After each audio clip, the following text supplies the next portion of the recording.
Hi hello నమస్తే అందరికీ. Welcome to my channel Ghana stories world. Story చదివే ముందు ప్రతి ఒక్కరూ ఛానల్ని సబ్స్క్రైబ్ చేసుకోండి. ముందుగా ఇక స్టోరీలోకి వెళ్ళిపోదాం. మై డియర్ రాక్షసి ఎపిసోడ్ 14. అబ్బా, ఈయనకి ఏం వచ్చినా పట్టలేమని ఆర్యన్ని ముద్దుగా తిట్టుకొని అవంతిక కిందికి వెళ్ళిపోయింది. ఆర్యన్ ఫ్రెష్ అయి కిందికి వచ్చాక ఫ్రెండ్స్ ఇద్దరు కాసేపు ముచ్చట్లు పెట్టుకున్నాక డిన్నర్ టైం అవ్వడంతో అవంతిక అందరికీ వడ్డించింది. నువ్వు కూడా ఇప్పుడే తిను తల్లి అని రాఘవేంద్ర గారు అంటే, పర్లేదు తాతయ్య, మీరు తిన్నాక నేను తింటాను అని వాళ్ళ ముగ్గురికి దగ్గర ఉండి మరీ తను చేసిన వంటలన్నీ వడ్డించింది అవంతిక. నిజంగా అవంతిక చేసిన వంటలన్నీ చాలా బాగుండేసరికి రాఘవేంద్ర గారు, ఆర్యన్, వైభవ్ చాలా చక్కగా తినేశారు. వాళ్ళ డైట్ని కూడా పక్కన పెట్టేసి మరి. వాళ్ళు ముగ్గురు భోజనం చేశాక మెయిడ్స్ టేబుల్ క్లీన్ చేశాక మళ్ళీ అవంతిక తింటూ ఉంటే తనకి కంపెనీగా రాఘవేంద్ర గారు అవంతిక పక్కన కూర్చుని తనతో ముచ్చట్లు చెబుతూ ఉన్నారు. ఇక వాళ్ళకి అక్కడ పని లేదు అని అర్థమైన ఆర్యన్, వైభవ్ పదరా టెర్రస్ పైకి అని వైభవ్ని అలాగే 2 డ్రింక్ బాటిల్స్ని తీసుకొని పైకి వెళ్ళాడు. ఆల్రెడీ అక్కడ పని వాళ్ళతో సిట్టింగ్ కోసం అన్ని ఏర్పాట్లు చేయించి. పైకి వెళ్ళిన ఫ్రెండ్స్ ఇద్దరు చల్లగాలికి కాసేపు అలా నిలబడి ఆ తర్వాత చైర్స్లో కూర్చుంటూ మందు గ్లాసుల్లో పోసుకొని సిప్ చేస్తూ, ఏంట్రా అసలు మ్యారేజ్ అంటే ఇష్టం లేదు అనేవాడివి, పైగా నచ్చిన అమ్మాయితో ఎంజాయ్ చేసేవాడివి, ఇలా సడన్గా పెళ్ళేంట్రా, ఆ రోజు పూర్తిగా నేను ఇన్ఫర్మేషన్ అడిగి తెలుసుకుందామంటే నీ వైఫ్ నీతోనే ఉంది కదా, అందుకే అడగలేకపోయాను, అసలు ఏం జరిగింది ఆర్యన్ అని అడిగాడు వైభవ్ డ్రింక్ సిప్ చేస్తూ. ఆర్యన్ ఇక అతని మనసులో ఏం దాచుకోకుండా అవంతిక పరిచయం, తనని అతడు మీట్ అవ్వడం, కృతిక గురించి, అవంతికను ఎలా పెళ్లి చేసుకున్నాడు, వాళ్ళిద్దరి మధ్య 1 ఇయర్ బాండ్ గురించి పూర్తిగా పొల్లు పోకుండా వైభవ్కి చెప్తాడు ఆర్యన్. అదంతా విన్న వైభవ్ షాక్ అవుతాడు. అదేంట్రా 1 ఇయర్కి తనెలా ఒప్పుకుంది నీ భార్యగా ఉండడానికి అని అడిగాడు వైభవ్. వాళ్ళ చెల్లికి ట్రీట్మెంట్ చేయిస్తాను కదరా నేను, తనిప్పుడు వద్దంటే తన చెల్లి కోసం ట్రీట్మెంట్ ఆగిపోతుందేమో అని భయపడే అవంతిక నాతో పెళ్ళికి ఒప్పుకుంది. కానీ అది ఒప్పుకోకపోయినా తనకి హెల్ప్ చేసేవాడిని, కానీ తనని చూడగానే ఎందుకో వదులుకోవాలి అనిపించలేదురా. అలాగే తాతయ్యకి నా పెళ్ళి చూడాలి అని కోరిక కదా, అటు ఆయన కోరిక నెరవేరుతుంది, ఇటు దీనికి హెల్ప్ చేసిన వాడిని అవుతాను అని సంవత్సరం బాండ్తో దాన్ని పెళ్లి చేసుకున్నాను. సంవత్సరం తర్వాత దాని దారి దానిది, నా దారి నాది అన్నాడు ఆర్యన్. కానీ అలా తప్పు కదా ఆర్యన్, తను నిన్ను నమ్మి నీతో నీ ఇంటికి వచ్చింది, పైగా వాళ్ళకి ఎవరూ లేరు అంటున్నావు, అవన్నీ ఎందుకురా, మధ్యలో ఎలాగూ పెళ్లి చేసుకున్నావు, తనని జీవితాంతం హ్యాపీగా చూసుకోవచ్చు కదరా నీతో పాటే ఉంచుకుని, ఇలా మధ్యలో వదిలేస్తే తనని ఎవరు చూసుకుంటారా, పైగా పెళ్ళైన ఆడదాన్ని భర్త వదిలేస్తే సమాజంలో ఎన్ని మాటలు అంటారో నీకు తెలియదా, నీ తప్పు ఉన్నా కూడా తననే అంటారు తెలుసా అన్నాడు వైభవ్. అవన్నీ నాకు తెలియదురా, నాకు కావాల్సింది నేను చేశాను అంతే, నేను అసలు పెళ్లి మాట నేను అనేవాడిని కాదు, కానీ రోజు ఇంట్లో తాతయ్య గోలపడలేక దాన్ని పెళ్లి చేసుకోవాల్సింది అంతే, లేకపోతే నాకు పెళ్లి మీద అలాంటి ఇంట్రెస్ట్ ఏమీ లేవు వైభవ్, నాకు లైఫ్ని ఎంజాయ్ చేశామా, మనకి నచ్చినట్టుగా ఉన్నామా అంతే, అలా మాత్రమే, కానీ ఈ బంధాలకు కట్టుబడి ఉండాలంటే మన వల్ల కాదు అన్నాడు. నువ్వు ఆల్రెడీ తనని పెళ్లి చేసుకున్నాక తనతో నీకు బంధం ఏర్పడిపోయింది ఆర్యన్, ఒక్కసారి ఆలోచించరా, పాపం తనని అన్యాయం చేయకురా అన్నాడు వైభవ్. రేయ్ నువ్వెందుకురా బాధపడతావు, తనని వదిలేసినా కూడా నేను దాన్ని అన్యాయంగా ఏం వదిలేయను, అది లైఫ్ లాంగ్ సెటిల్ అయ్యే విధంగా దానికి దాని చెల్లిని అన్ని విధాలుగా సెట్ చేసే విడాకులు ఇచ్చేస్తా, అప్పటి వరకు అది బాగానే ఉంటుంది, నువ్వు దాని గురించి టెన్షన్ పెట్టుకోకు అని ఫుల్గా డ్రింక్ చేస్తూ ఉంటాడు ఆర్యన్. అప్పటికే ఫుల్గా ఎక్కి ఉంటుంది ఆర్యన్కి. వైభవ్ నార్మల్గా తాగుతూ ఆర్యన్ అన్న మాటల గురించి ఆలోచిస్తున్నాడు. ఆర్యన్ అలా అవంతికని వదిలేస్తాను అనడం ఎందుకో అతడికి ఏమాత్రం నచ్చలేదు. అమ్మాయి చూస్తే అసలు ఎంత అమాయకంగా ఉంది, వీడిపైన ప్రాణాలు పెట్టేసుకున్నట్టు కనిపిస్తుంది, అంత బాగా చూసుకుంటుంది వీడిని, అసలు తనని ఎలా వదిలేయాలి అనిపిస్తుంది వీడికి అని అతడు ఆలోచిస్తూ కూర్చున్నాడు వైభవ్. అప్పటికే ఆర్యన్కి ఎక్కువ అవ్వడంతో వైభవ్నే ఆర్యన్ని తీసుకెళ్ళి అతడి రూమ్లో పడుకోబెట్టి కిందికి వచ్చాడు. అప్పటికి రాఘవేంద్ర గారు నిద్రపోతారు. మెయిడ్స్ కూడా వాళ్ళ ఇళ్ళకి వెళ్ళగా అవంతిక ఒక్కతే హాల్లో టీవీ చూస్తూ ఉంది. అవంతికని చూసి ఆమె దగ్గరికి వెళ్ళాడు వైభవ్. వైభవ్ని చూడగానే అవంతిక లేచి నిలబడింది. నీతో కాస్త మాట్లాడాలి అవంతిక, కూర్చో అన్నాడు వైభవ్. చెప్పండి అంది అవంతిక కూర్చుని. ఆర్యన్ కండిషన్స్ అన్నీ తెలుసుకునే నువ్వు వాడిని పెళ్లి చేసుకున్నావా అని అడిగాడు వైభవ్. ఆ విషయం మీకెలా తెలుసు అంది అవంతిక. ఆర్యన్నే చెప్పాడు, కానీ నువ్వు చెప్పు అవంతిక, వాడు పెట్టిన కండిషన్స్ అన్నీ తెలిసే వాడిని పెళ్లి చేసుకున్నావా అని మళ్ళీ అడిగాడు. అవును అంది అవంతిక. కానీ ఎందుకలా, వాడు 1 ఇయర్ తర్వాత నిన్ను వదిలిపెడతా అంటున్నాడు, అప్పుడేం చేస్తావు నువ్వు అన్నాడు వైభవ్.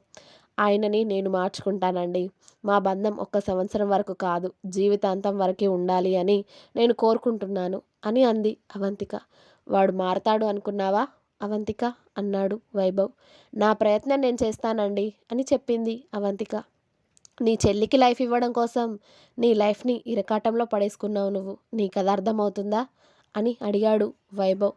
నేను ఆర్యన్ గారిని మనస్ఫూర్తిగా ప్రేమించిన తర్వాతే పెళ్లి చేసుకున్నాను వైభవ్ గారు. హా, కానీ వాడికి ఆ ప్రేమ నీ మీద ఉండాలి కదా. నాకుంది కదా, సరిపోతుందిలేండి. ఆయన నాతో జీవితాంతం కలిసి ఉండడానికి చేయాల్సిన పనులన్నీ నేను చేస్తాను. నాకు ఆయన కావాలి. ఆయన భార్యగా ఆయనకి జీవితాంతం తోడుగా నేనే ఉండాలి అంది అవంతిక. నువ్వు కోరుకున్నట్టే జరగాలి అని నేను కూడా కోరుకుంటున్నా అవంతిక. కానీ వాడు ఈ 1 ఇయర్లో మారకుండా ఇంతకు ముందులానే ఉండి 1 ఇయర్ తర్వాత వాడి దారి వాడిది, నీ దారి నీది అంటే అప్పుడేం చేస్తావు అని అడిగాడు వైభవ్. ఆ సందర్భం మా మధ్య రాకూడదు అనుకుంటున్నా వైభవ్ గారు. ఒకవేళ వస్తే ఇక ఆ దేవుడే నాకు దారి చూపించాలి అంది అవంతిక. ఓకే అవంతిక, నువ్వు వాడి దగ్గర ఉన్నంత వరకు వాడు చూసుకుంటాడు నిన్ను. ఓకే, కానీ వాడు నిన్ను వదిలేసిన క్షణం అప్పుడు నువ్వేమవుతావో తలుచుకుంటేనే బాధగా ఉంది. నువ్వు వాడిని ఎంత ప్రేమిస్తున్నావో నేను కళ్ళారా చూశాను. వాడంటే నీకు చాలా ఇష్టం కదా. నీ కళ్ళల్లో వాడిపై ప్రేమ కనిపిస్తుంది. వాడు నిన్ను వదిలేసినా నీకు ఏ బాధ రాకుండా నేను చూసుకోవాలి అనుకుంటున్నాను అవంతిక అన్నాడు వైభవ్. వైభవ్ మాటకి ఒక్కసారిగా షాక్ అయ్యింది అవంతిక. ఏం మాట్లాడుతున్నారండి, మీకు అసలు అర్థమవుతుందా, పిచ్చి పిచ్చిగా మాట్లాడుతున్నారేంటి అంది అవంతిక కోపంగా. పిచ్చినే, కానీ నిన్ను చూశాక పిచ్చి పట్టింది. నిన్ను ఆ రోజు మాల్లో చూసినప్పుడే పడిపోయా. నువ్వు నాకు చాలా నచ్చేశావు. కానీ నువ్వు పోయి పోయి ఆర్యన్ గాడి వైఫ్ అనుకోలేదు. మంచి ఛాన్స్ మిస్ అయింది అని అప్పుడే అనుకున్నాను. నీకు కనుక పెళ్ళి కాకపోయి ఉంటే ఖచ్చితంగా అప్పుడే లేపుకెళ్ళి నిన్ను పెళ్లి చేసుకునేవాడిని అన్నాడు వైభవ్. నాతో ఇలా మాట్లాడడానికి మీకు సిగ్గుగా అనిపించట్లేదా? నేను మీ ఫ్రెండ్ వైఫ్ని అని అరిచింది అవంతిక. సో వాట్ నిన్ను 1 ఇయర్లో వదిలేయాలి అనుకుంటున్నాడు. ఆ తర్వాత నువ్వు ఎలాగూ సింగిల్నే కదా అన్నాడు వైభవ్ నవ్వుతూ. ఇలాంటి అడ్డమైన మాటలు మాట్లాడితే చెప్పు తెగిపోతుంది చెప్తున్నా అంది అవంతిక. నేను కొత్తవి కొనిస్తానులే, అవి ఎందుకంత కోపడతావో చెప్పు. నువ్వు నాకు నచ్చావు, అది చెప్పడం కూడా తప్పేనా అన్నాడు వైభవ్. తప్పున్నారా? ఒక పెళ్ళైన ఆడదానితో మాట్లాడాల్సిన మాటలేనా అసలు? నీకు సంస్కారం అనేది ఉందా? ఉంటే ఒక పెళ్ళైన అమ్మాయితో ఇలా మాట్లాడరు. ఓయ్, నేను నిన్ను ప్రేమించానని చెప్పాను కానీ నిన్ను నన్ను ప్రేమించమని చెప్పానా? ఎందుకలా కాకిలా కావు అని అరుస్తున్నావు? నేనేమైనా నిన్ను ఇప్పుడే నాతో తీసుకెళ్ళిపోతాను అని చెప్పానా? కాదు కదా. వాడు ఎలాగో 1 ఇయర్ తర్వాత నిన్ను వదిలేస్తాను అంటున్నాడు. నాకు అది అస్సలు నచ్చడం లేదు. అందుకే నేను నీకు సాయంగా ఉందామని అనుకుంటున్నా. అది కూడా తప్పేనా అన్నాడు వైభవ్. తమరు చేసే సహాయం మాకేం అవసరం లేదు. నేను ఎలాగోలా బతకగలను.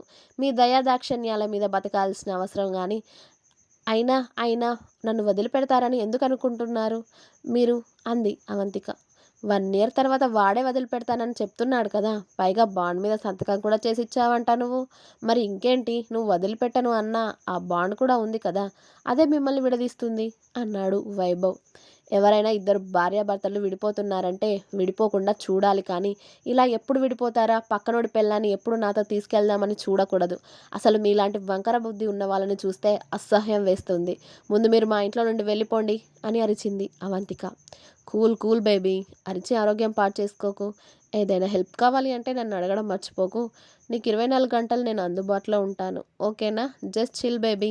మీ ఆయన అక్కడ తాగి పడిపోయాడు, చూసుకోపో అని స్టైల్గా కళ్ళకి అద్దాలు పెట్టుకొని అక్కడి నుండి వెళ్ళిపోయాడు వైభవ్.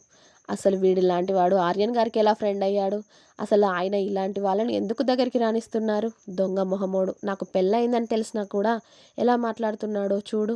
వీడి ఇంకొక్కసారి నా కంటికి కనబడాలి, చాకల రేవు దగ్గర బట్టలు ఉతికినట్టు వీడిని ఉతికి ఆరేస్తాను. వీడేమనుకుంటున్నాడో నా గురించి అని వైభవ్ని పచ్చిగా 10 బూతులు నోట్లో తిట్టుకొని వాళ్ళ రూమ్కి వెళ్ళింది అవంతిక. అవంతిక వెళ్ళేసరికి ఆర్యన్ అడ్డదిడ్డంగా బెడ్ మీద పడుకొని కనిపించాడు. ఈయనకి ఎక్కువయ్యి తాగి వాడితో మా మధ్య జరిగిందంతా చెప్పాడనుకుంటా. ఇక వాడు అలా వాగకపోతే ఎలా వాగుతాడు? ముందు వాడిని కాదు ఈయనని అనాలి. ఇంట్లో గుట్టెవరైనా బయట రట్టు చేస్తారా? ఇక వాడు అలా వాగకపోతే ఎలా వాగుతాడు? ఈయన మార్నింగ్ లేచాక ఈయన సంగతి చెప్తాను అని ఆర్యన్ని కూడా 4 తిట్టి అతడిని సరిగ్గా పడుకోబెట్టి తనకి అక్కడ సేఫ్గా అనిపించకపోయేసరికి వెళ్ళి సోఫాలో నిద్రపోతుంది అవంతిక. ఆర్యన్ మధ్యరాత్రి లేచి బెడ్ అంతా తడిమి అతడికి అవంతిక కనిపించకపోవడంతో మెల్లిగా కళ్ళు తెరిచి రూమ్ అంతా చూసి లైట్ ఆన్ చేసి ఆ రూమ్ అంతా పరీక్షించి చూస్తాడు అవంతిక కోసం. అవంతిక సోఫాలో కనిపించడంతో చిన్నగా నవ్వుకుని ఆర్యన్ కూడా వెళ్ళి అవంతిక దగ్గరే పడుకుంటాడు. అతడి స్పర్శ తెలియడంతో చిన్నగా కళ్ళు తెరిచి చూసిన అవంతిక ఆర్యన్ని చూసి ఏంటండి ఇక్కడికి వచ్చారు అని అడిగింది. నువ్వు పక్కన లేకపోతే నిద్ర పట్టడం లేదే అని ఆమెని గట్టిగా చుట్టుకొని ఆమె ఎదపై మొహం దాచుకొని నిద్రపోయాడు ఆర్యన్. ఇంకా ఉంది, నెక్స్ట్ ఎపిసోడ్ రేపు వస్తుంది, వెయిట్ చేయండి. అలాగే మీకు కనుక నా స్టోరీస్ నచ్చితే లైక్ చేయండి, షేర్ చేయండి, కామెంట్ చేయండి. అలాగే సబ్స్క్రైబ్ చేసుకోవడం మాత్రం అస్సలు మర్చిపోవద్దు. Please subscribe my channel Gana stories world. Thank you and bye bye. Gana stories world ఛానల్ని సపోర్ట్ చేయండి.